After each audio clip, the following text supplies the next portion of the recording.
Now, I don't know about you guys, but over time, the quality of Dragon Ball games since the 21st century began has definitely gone through the roof, in my opinion, alright? I don't think you guys understand how hyped I am about this game. I tried as hard as I could to stay away from spoilers, specifically because I wanted to go into this game not knowing a damn thing, but it seems like that's damn near impossible, unless I'm just terrible at avoiding spoilers. Of course, the game we're talking about, you guys read the title, Dragon Ball Z Kakarot, alright? This game is absolutely ridiculous, in my opinion, minus the cover picture, because that picture is literally like Photoshop available. I'm pretty sure I saw this Goku picture on the internet before, like years prior to this game's announcement. Nonetheless, ladies and gentlemen, I am still incredibly hyped for this game. Ever since I've been playing Storm 4, ever since I've known about the Storm series in general, I've always wished that Cyber Connect 2 would have done something like this for Dragon Ball, because they've done a lot of Naruto games, alright? My wish has finally been granted. However, I do have a few concerns, alright? When the game was officially announced, I had this notion that the game would do something like Burst Limit and just follow the story going up until like maybe the Frieza saga, which at first I was kind of concerned with because I actually made a post about it saying that I would be disappointed about that. But then I started to think, if you really think about the quality and the perfection, I don't know about perfection if that's the right word, but I'd say it's perfect. The perfection of the Storm series and Naruto, the quality of the game is literally what makes it its own category of anime games. When you think of people's wishes in anime games, they always say something like Storm, but for another series. You have guys right now debating what the next kind of quote-unquote Storm game will be, not including Naruto, but essentially the Storm of another series. That's just the amount of hype that Cyber Connect 2 brings with the quality of their game. And initially I was kind of upset at this notion that Dragon Ball Z Kakarot would go only until the Frieza saga, but however, once I started thinking about this, I was like, alright, I'm okay with it, because I wanted them to kind of do something that Storm would do, in the sense that they would make parts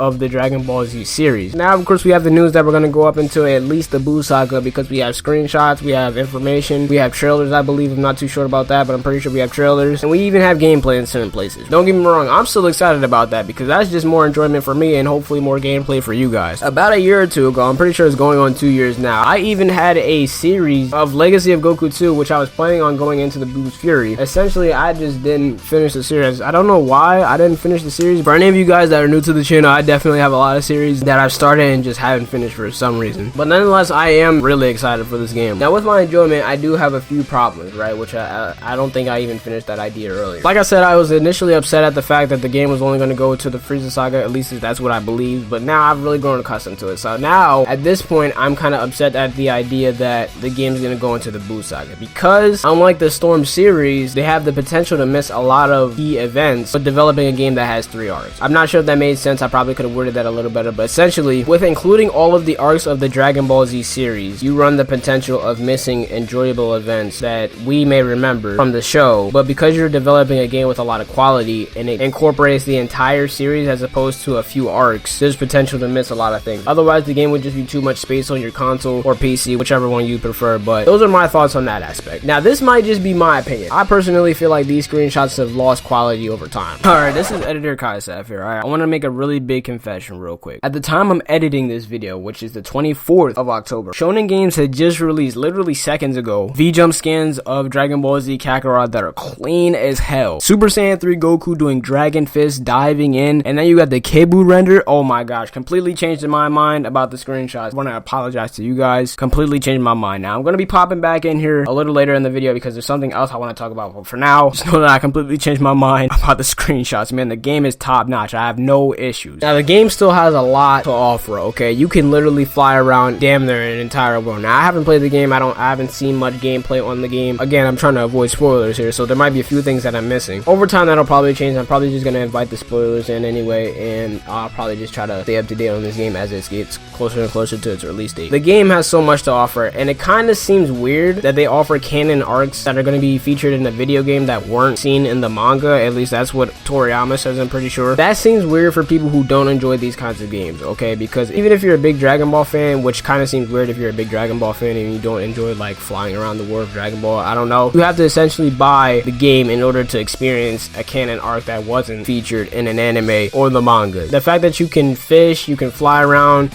do tons of side missions. You can play with characters other than Goku. The game seems complete in my opinion. Like I said, I'm very excited for this game. Another thing I want to mention is my preference on the characters, okay? So before I mentioned that Goku's not going to be the only character in the game that's available to players, and recently on the 23rd, I just realized that Bandai actually released a little mini trailer giving us a perspective on each character's abilities, and we have a number of support characters, we have a number of play styles, and it's a lot to cover, so I thought I might as well do it in this video instead of just uploading a video that has a lot of lack of knowledge and just making another video afterwards. So first off, we have Gohan. Now, because Gohan has a tail, because of course he is a half Saiyan and he's had a tail before, he also has the ability to fish. It looks to me that Gohan has his own little side quest along with eating. I don't know how many characters also have that. Now, as far as I know, Gohan is a hand-to-hand combat specialist, and the damage of his attacks compared to other people is much higher, especially compared to another one which I'm going to mention later. You guys probably already know what I'm talking about, but based on his damage alone and his like relevance to the story, Gohan is probably going to be a character that I'm going to be using pretty often if given the option. Piccolo, on the other hand, his damage compared to Gohan, of course this might be due to how early this part of the story is compared to Gohan's part, which was the Namek Saga. His damage is garbage, bro. I understand that he is a defense character, and because his damage might be so low compared to the other characters, his defense might be like exponentially better. But if defense alone is going to be the only reason I pick Piccolo, it's probably going to be unlikely that I use this guy often. Again, if given the option. Now, over the course of the story, the game might make it mandatory for us to use certain characters, of course, to get used to their playstyles and to be more versatile with our choices. But again, if I'm given the option to take care of something with a certain character, Piccolo is probably not going to be my option. The only reason I can think of using Piccolo is maybe against something like a lot of Cybermen, or maybe something with a side quest involving a lot of people swarming me at once. But again, I have 2 support characters, so that shouldn't be too big an issue. Like Xenoverse, Vegeta is more of a Ki Blast based character, which is not too surprising because of his like iconic Ki Blast that he does in almost every game. And these kinds of games, I usually prefer guys that are usually with close quarter combat because beam attacks can easily be dodged and it kind of feels like a waste of energy in my personal opinion, which is really why I'm thinking about having a preference of Gohan over Vegeta. The Frieza Force officer in the trailer, I don't know about you guys, but that looks a lot like Goku Black to me. Of course, he doesn't have the same hair as like Goku, but the face and especially like his attire in the picture at the top right, it definitely looks like Goku Black to me. His normal damage is okay. Is that a black raccoon? Okay, they got a black raccoon. Let's go. Apparently, Vegeta is very useful in one-on-one fights. If there's something like, say, in Storm, I hate to make the Storm reference, but if, for instance, we have an enemy that has like a barrier restriction where we can only attack him from a certain distance, then Vegeta would definitely be useful, especially with his damage. And that's basically everything that they show us in the trailer. Now, they're probably going to be showing a lot more over time. I know that Krillin and Yamcha specifically are support characters, as well as I think Tien and Chaozu. So those are my opinions on the characters. I don't know if we'll be able to take support characters along with us throughout the entire story, which would be kind of weird because at that point they're really just kind of taking things from Battle of Z. I'm pretty sure they took features from Xenoverse, Fighters, and Battle of Z like kind of all at once to make it kind of that sweet spot. I think you guys should probably expect further videos like this on this game and probably other games. In my opinion, the anime gaming community has gone on a bit of a dry spell for the last few months. Hopefully in the future we'll get a Naruto game that's kind of on the same level of this in terms of fun, but that's pretty much a video in and of itself. Nonetheless, ladies and gentlemen, I think that's gonna do it. This is really just kind of a talking video. It's pretty short. Thank you all for watching. Hope you enjoyed, man. Let me know what you guys think about this game, man, because this game definitely has a lot to offer. I'm very excited for this game. We only have a few months left before this game is released, and you best believe I'm going to be going hard. Like, I'm probably going to be giving you guys gameplay on gameplay. Plus, it's going to be the start of a new year, so we're probably going to be uploading more than one video a day if I'm thinking about bringing you guys this every day. But nonetheless, ladies and gentlemen, that's going to be it. Thank you all for watching.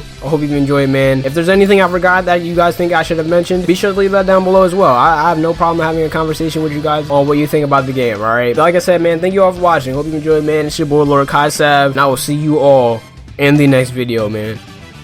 Peace out.